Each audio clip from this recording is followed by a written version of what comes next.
style of game from them, and it doesn't rely on a really early snowball either. Yeah. They have a lot of options. I feel like backs against the wall here, that is what they've got to do. H2K now. Let's see what they decide to go with. Diana was left open, and the Kog'Maw is locked in with it.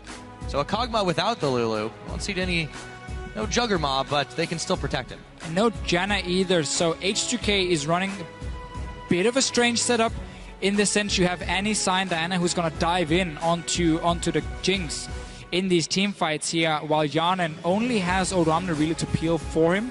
Well, I guess the Sign also will add in a lot of peel as a big front line, but normally you would have seen a Janna with it to protect it. But this is because if you look at the 4 picks from Fnatic, there's no hard engage. There's no hard engage on their side. There's only a tunnel in from a Rek'Sai into a flash to knock up Yarnan. And that's it from Fnatic's side here. So H2K clearly trying to change it up a little bit and saying, we can have people diving onto Fnatic and still have a hyper carry who can match the Jinx in terms of damage late game. And he can sit on his own because there's no engage on the side of Fnatic. It is still a little bit strange. There's nothing to buff him. In this sense, I would much have preferred them. You ran the likes of a Janna, but because they have Diana here as well, you need something that can go in with her. Oh, okay, so we do have a top Rek'Sai. Or wait, I don't. No, wait, hold on a minute. Don't worry. Yeah, Vladimir Tobi. Yeah, that's where they're going to send it. Think about this one before here, how H2K couldn't take LeBlanc because Zed was an option with Vladimir already being locked in, so you had the AP top lane and you could go Zed mid lane. Went for Diana instead and Zed into it. Funny enough, a matchup, a lot of Diana players doesn't really fear too much because you have your shield and you are very strong in the small trades in the laning phase in terms of auto attacks. If you manage to stack up your passive and then you pop your shield here to trade with the Zed, and you can build Hourglass Nash's Tooth as well, which we know Rio likes to do, and then you beat the Zed late game in terms of split pushing.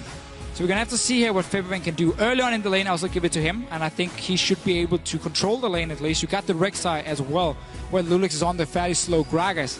So the mid lane pressure here is fantastic for Fnatic. If they manage to control that and force Lulix to invest time around it, that means that Vladimir is safe in the top lane to just sit and farm against a Sign who's not going to kill him in forever, basically. And meanwhile, you got the Jinx Thresh in the bottom lane, which mainly just want to farm in this sense here.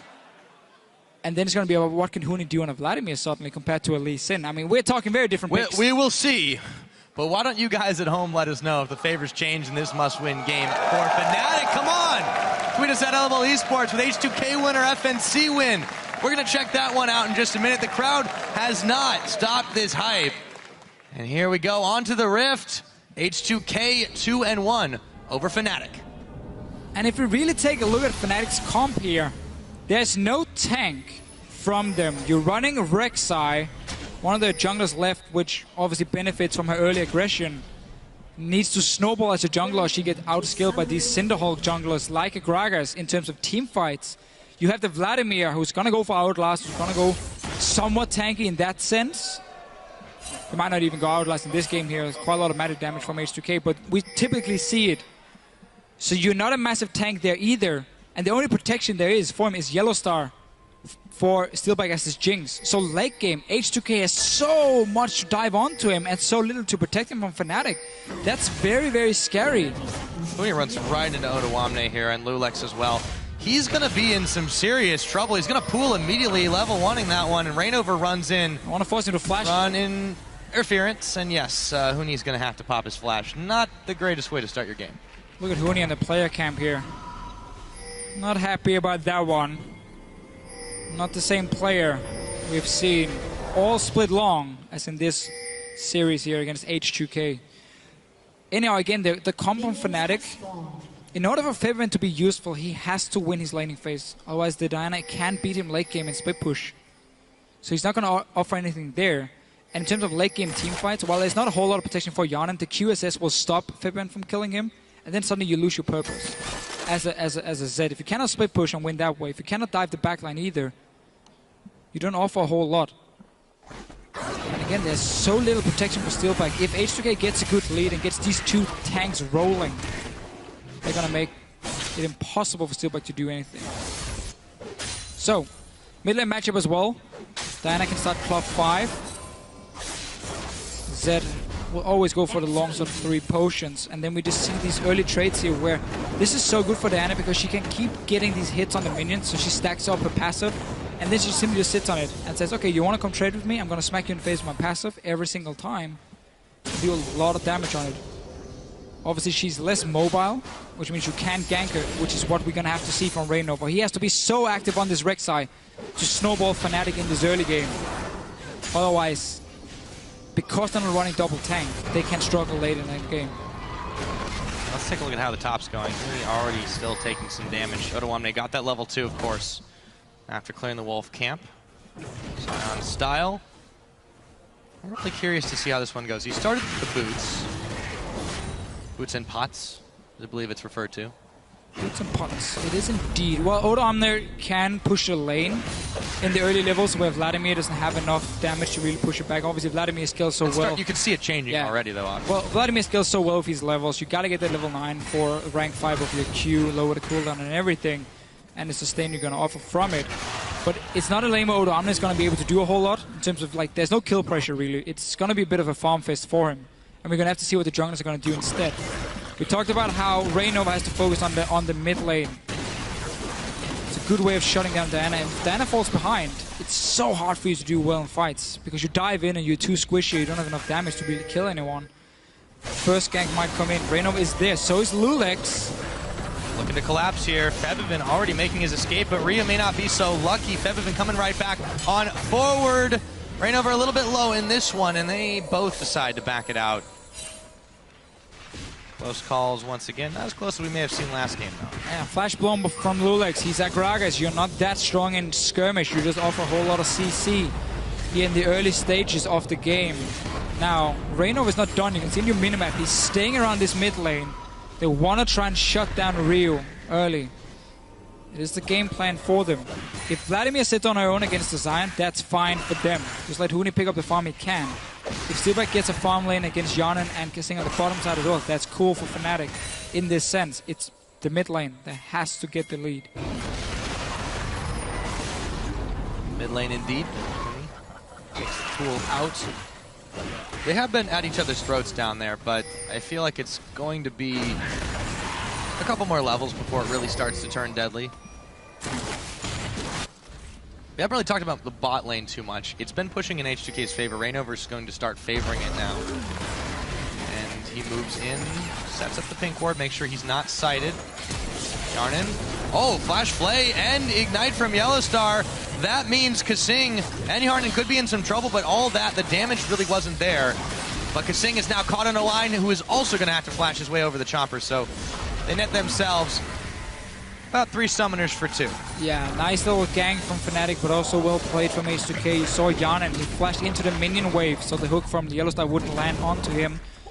Meanwhile, Lulex sees an opportunity to go in for some jungle because Rek'Sai has been spotted on the bottom side of the map as well for him.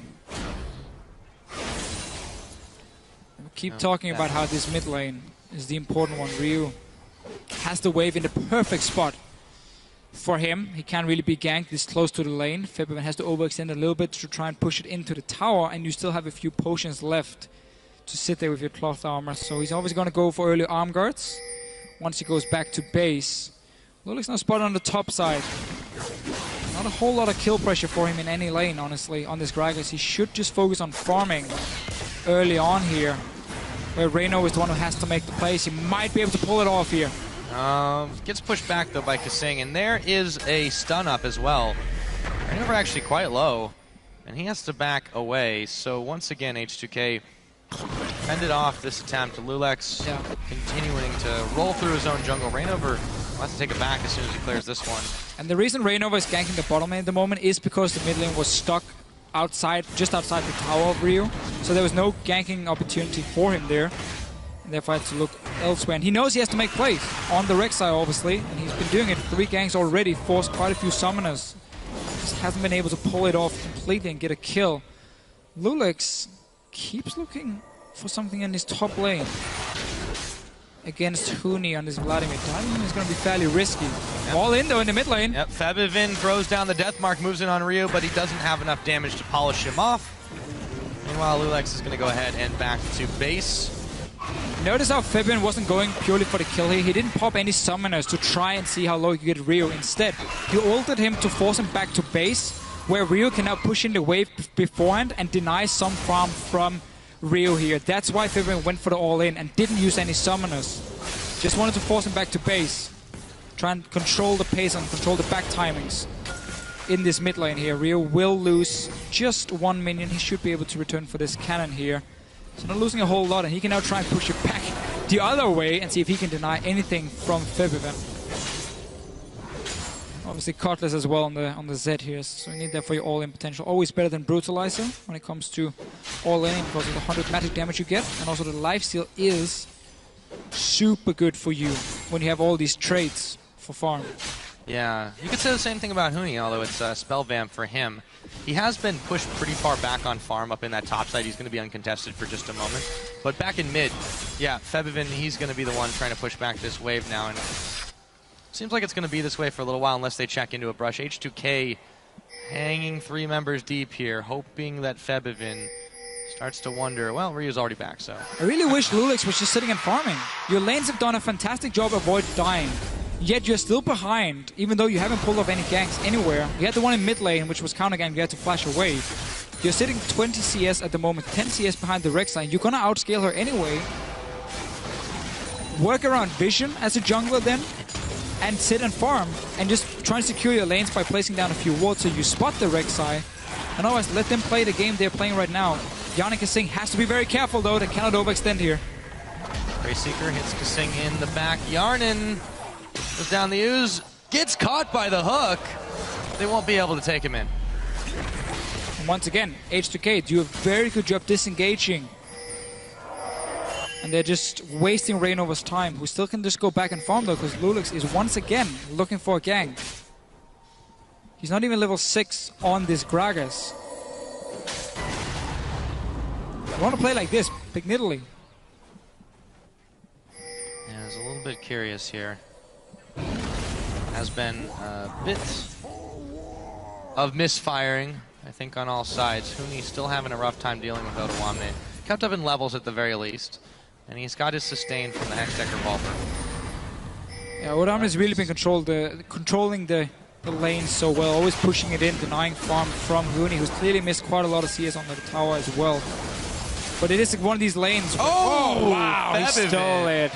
Gets one back. Beautiful steal from him. But again, nice. One of these lanes here, once Vladimir gets level 9, he can really start just sustaining himself in the lane. He can start clearing with the E as well. So he's going to be fine. Obviously, you don't want to fall this far behind. But it's not like Stein is going to have any chance of killing the Vladimir.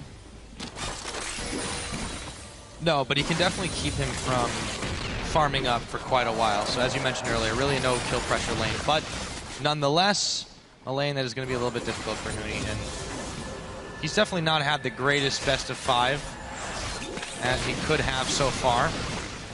Fnatic will need to get his head back in the game if they want to keep their finals dreams alive. Lulix has hit level 6 now. He's looking for another one up in his top lane. Rek'Sai is ready for the counter gank. Ryu, oh, he can jump on. He's gonna try to dash his way out of stage. Oh, the flash too! Nice. And he gets first popped blood. for first blood. Febiven gets it all. Gets everything here. Such a nice play from him. Meanwhile, in the top lane.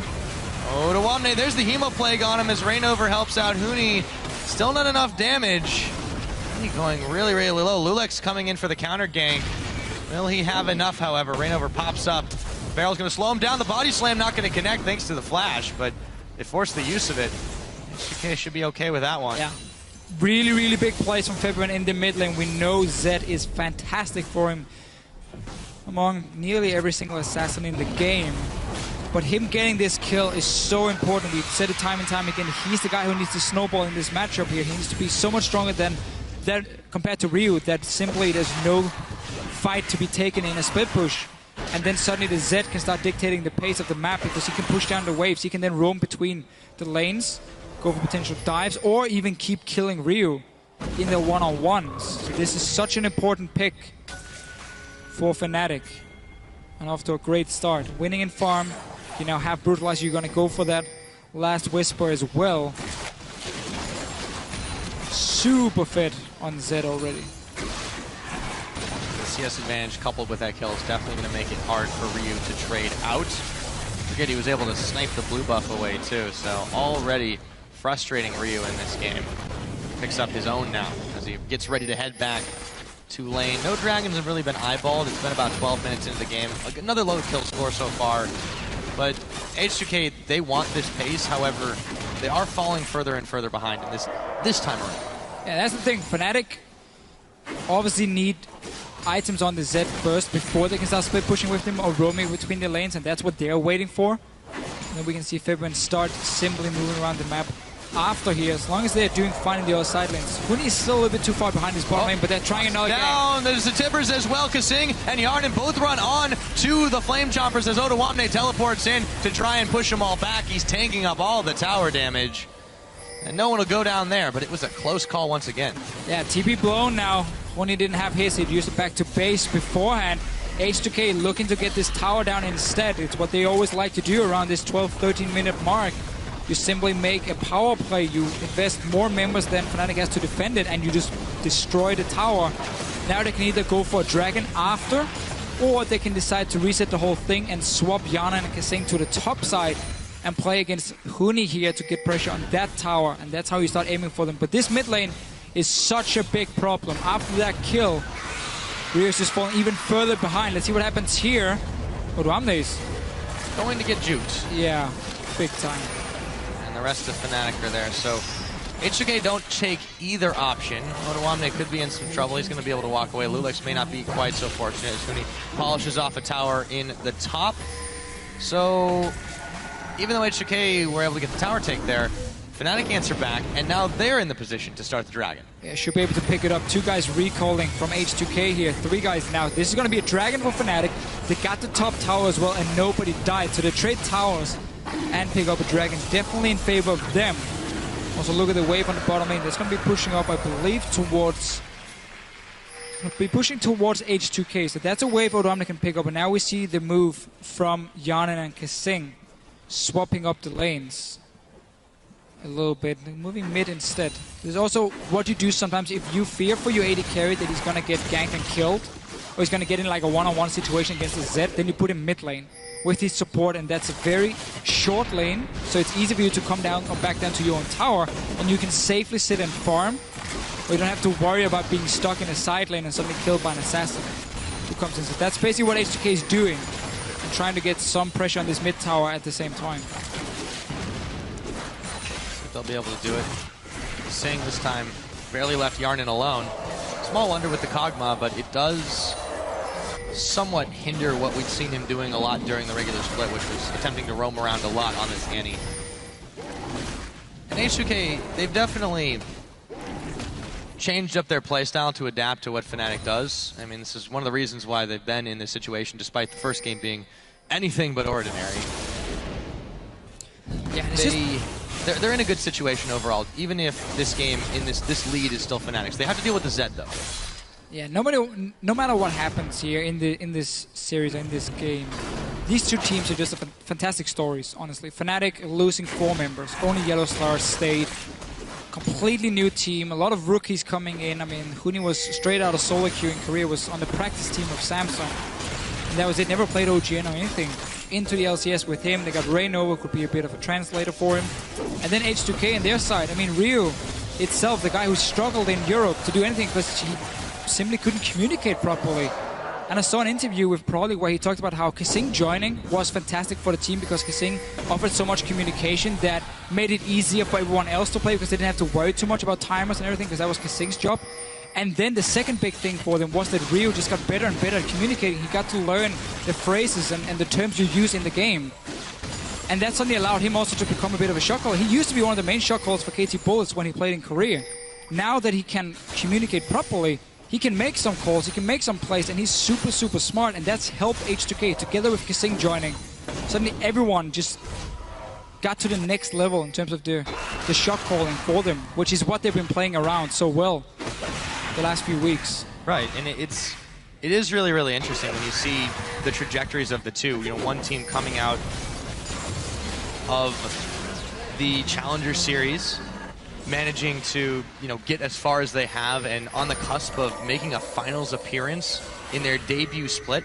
And then Fnatic, a team that, basically reformed under Yellowstar's leadership and has become this whole new power that nobody really expected. I mean, this has just been amazing how the trajectory's gone, but let's see what happens here. Ryu might have bitten off more than he could chew here, but maybe he can find Reignover. Not quite enough.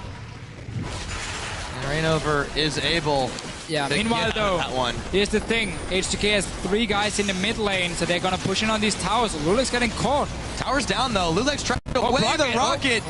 Will whiz by his left ear. All right, I should say. Huni flashing in. Yellowstar is one that is going to pick up that kill, however. Kasing now. Deathmark is on to Yarnan. Enough damage. That will be Kasing is just getting chased around. Thebivin comes up with the double kill. And just like that, 3 more members of H2K down, and it might be some tower pushing time. This is what happens now when you're starting to lose your side lanes. We saw Fibrin from that bottom lane. You could just roam freely from the bottom side up to mid lane and join his team. Same happened with Huni in the top lane after the kill onto Ryu here.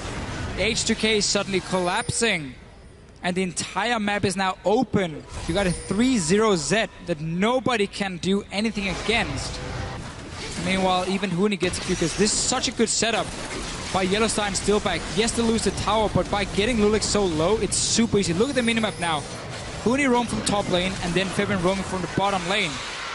Nothing the members in H2K can do after they already got caught on the tower, and they would just end up dying, all of them. The single target Tibbers on Huni, too. It was a bit of a panic moment, I feel like. There just really wasn't anything that they could do after that, and it was just clean up city. Reignover was coming around the side anyways, so just like that, Fnatic have gotten themselves out to an impressive lead. There's going to be another minute and 10 seconds until the Dragon comes up. They've already secured the first one.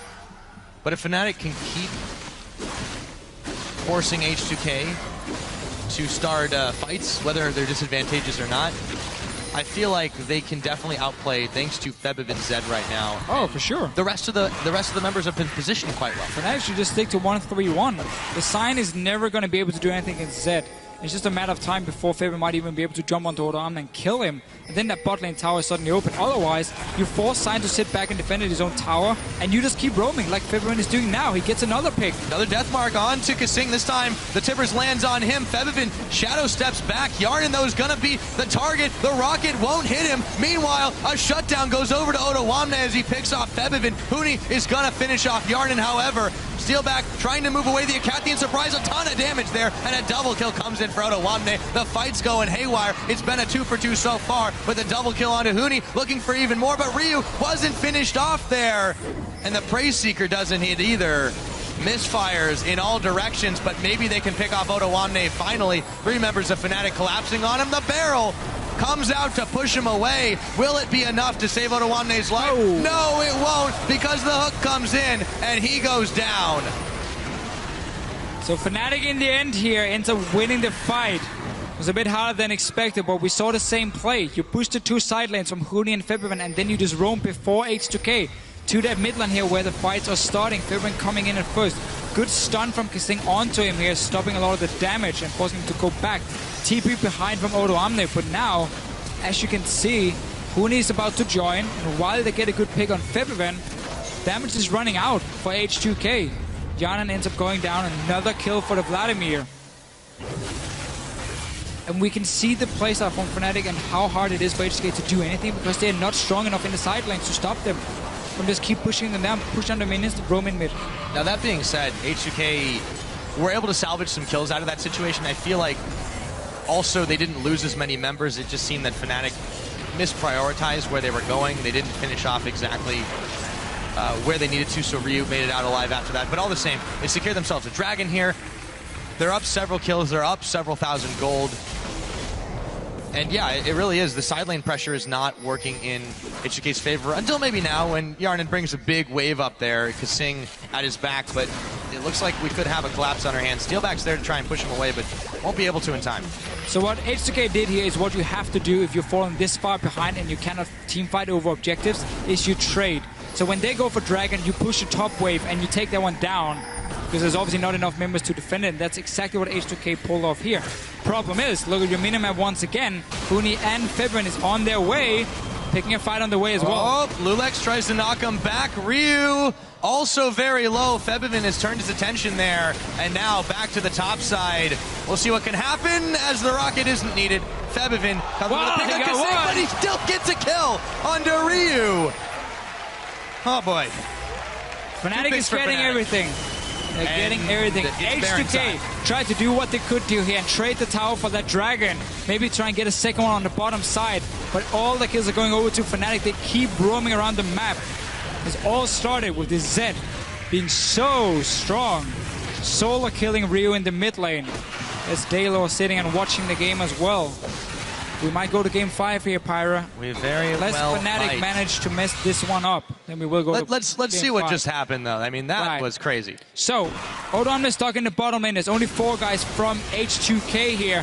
Huni spots them at first. Obviously, 2-on-2 fight is heavily in favor of Fnatic, while the rest of the team will get a pick on the Kasing. He flashes, and then Steelbank, I believe it's like, he would almost hit Kasing. Oh, he would actually have hit him. And then he gets another one. And then you get Baron as well for them. Well, at least Lulex made it out. So Fnatic now definitely controlling the pace of this game. They secure the Baron, of course. Set their sights on the bottom lane as Ottawamne runs back to his inner turret. Should be no sweat for Fnatic to mop this one up. Get excited for Steelback, and they keep on moving. See if they can take another tower. Huni's been getting so many kills here. Despite falling behind in his lane, he's just been able to come down and clean up the fight for himself. Vivian obviously done the same for him. And now you got this Jinx suddenly positioned on a tower where there's no real threat of H2K engaging. And they will just end up dying. It's It's not a full siege comp, but whenever you have a Jinx and a front line... It is by no means a siege comp. Definitely but yes, still you got siege. Jinx. I'll give you that. You have the Jinx to push down towers. I mean, the whole setup for Fnatic is that Fabian is going to kill someone one-on-one, and then H2K has to send down a second guy to defend the lane, and then suddenly the Jinx can move into a tower and start hitting it because there's only 3 guys from H2K on that side of the map. Exactly. They don't need a tanky frontline because they've got so many damage threats that H2K can't go in there safely anyways. Lulex caught on a hook. Ottawamne moves forward, but there's a flash out of Steelback as Fnatic regroups to try and still pick away at this tower. We'll see what they're able to get done. Still got the Baron-empowered minions here. Hook's going to connect on Ottawamne. They throw down the Flame Chompers. His health bar starts to go down. Not fast enough, however. The siege will continue with the Baron-empowered cannon minion. No flash. Not quite dead yet. No flash for Kasing, so he can't start the fight. You have no ulti from Ottawamne, so he can't do it either. Lulex is the only one to try and shoot someone back. There's no flash for Steelback. That can be the way for H2K to start it, but it's going to be so hard. And now Fnatic, Huni. He went around the side. He is able to force H2K back. They take themselves another tower. Ottawamne sends out a big Roar of the Slayer to try and push them and push a minion back into him. Fnatic, I think, have had enough for now. They will back to base with a lot of gold in their pockets. A lot of gold, and still a Zed that can do whatever he wants on the map. Nobody can stop Fabian in this game here. They won't be able to for another 10-15 minutes at least. Diana, he will eventually do well, but not when you've been set this far behind, as Rio has here in this game. Lulex as well is playing this super weird on the Gragas. Just the early game for him, he kept looking for ganks when he had no lanes to gank properly. Like, you don't have to try and force a play at this farm. And yeah, I mean, he has the Syndol completed, but that's about it. Yeah, well, and he built it on a Hunter's Machete, too. It's even stranger if he was trying to go for ganks. The fact that he let himself get so far behind to Rainover when Rainover wasn't being super effective to start this one off is a little strange. We'll see what happens here, though. Ottawamne goes in, gets caught on the retreat path and pulled in, but he flashes. May not live, though. The rocket hits him in the back of the head. He'll try to cause some havoc as the rest of Fnatic move forward, but Yellowstar might have been a little bit too hasty. Ottawamne's secondary will finally go down as Ryu chases through Steelback, and it's going to be Lulex picking him up, but Ryu not quite done just yet. Lulex trying to bait a little bit more out as Yellowstar is fighting with Ryu here. He's going to be able to pick him off, though. just enough health reserves, and it is a 4-for-1 going over to Fnatic. Daylor cracks a smile after that fight.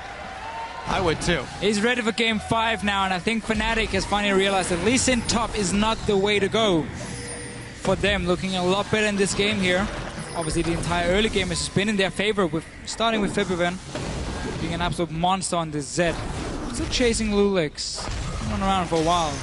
Not if he's on the hook, but he does juke right over for just a minute. There's Lulix going down. Took him a little while. Meanwhile, Dragon's back up. So now Fnatic, again, this will be their third. But let's see this fight again. We see here why Thresh with Jinx is so good, because you offer her this escape tool with the lantern so she can get out of bad situations. And now, Odo Amne just caught. There's nothing you can do at this point. You get to execute in the very end from Steelback. Gets excited.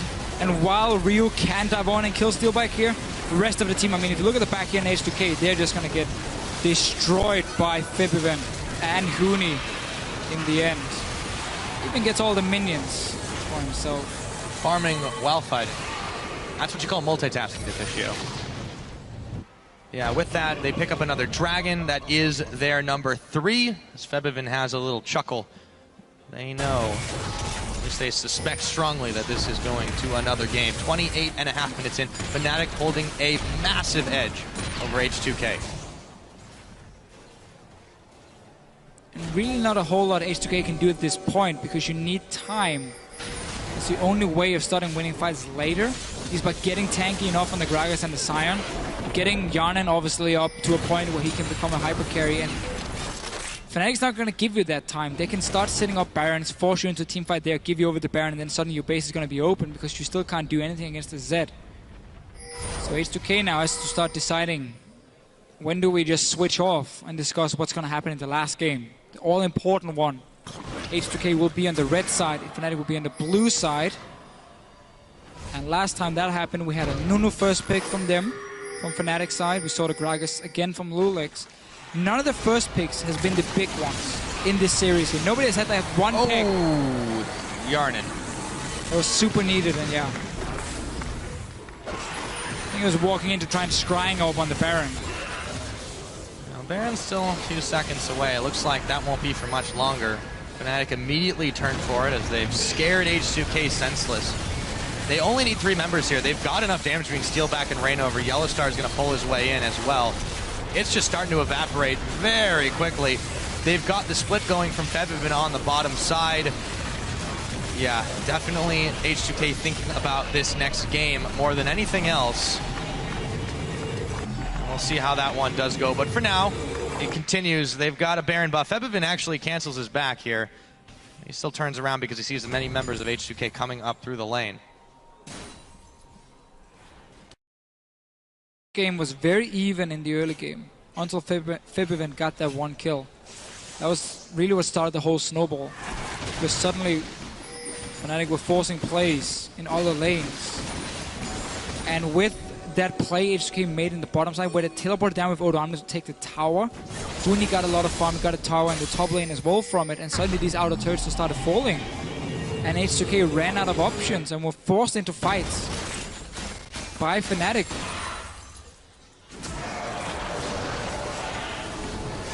Yeah, and it just kind of started snowballing from there. They've been able to amass themselves a serious gold lead in this one. Well over 10,000, about 16 at this point. And counting, Steelback just gobbles up farm through the H2K jungle. They set their sights on the top lane. Let's see what they can get done here. He's getting dunked down, Steelback. Yellowstar in the front. Gathering up a little bit of aggro, and let's see what they can make happen here. H2K in mass to defend. There are Baron-empowered minions here. He's going to take a little bit of damage. Flame Choppers are down to deter Yarnan from going any closer. Staying on rocket form. Steelback still gets some serious damage, but he takes a lot in return. This is the chance. This is the chance. Hemoplague's been thrown down. Huni going really low as he pulls away, hoping to get out from Ryu, but he's going incredibly low. Lulix, he could go down. Yes, he does. It's Reignover picking it up, and he's running wild in the back. Huni has managed to stay alive. Febiven gets the timbers on him as he flashes forward to try and pick up Kasing and avoid the Acathian surprise, and it's a double kill going over to Reignover. Odo Amne caught in a hook, forced to retreat from his own base. Fnatic train wrecking through H2K's base. And 32 minutes into this game, we'll see how it goes with the rest of the Nexus turrets falling. But Deficio, Fnatic really wanting this one. Looks like we're going to game number 5. Yeah, and unlike that game 2 where Fnatic still managed to win, they did fall slightly behind to H2K in the mid game, then came back. This game here was all about Fnatic. From that first spot in the mid lane from February, H2K had no chance. They were so far behind from that. Not a single time in this game did we have what we consider a very close fight. I mean, I guess there was the one in mid lane, ended up in a 3-for-2, but that was it. Like, there's no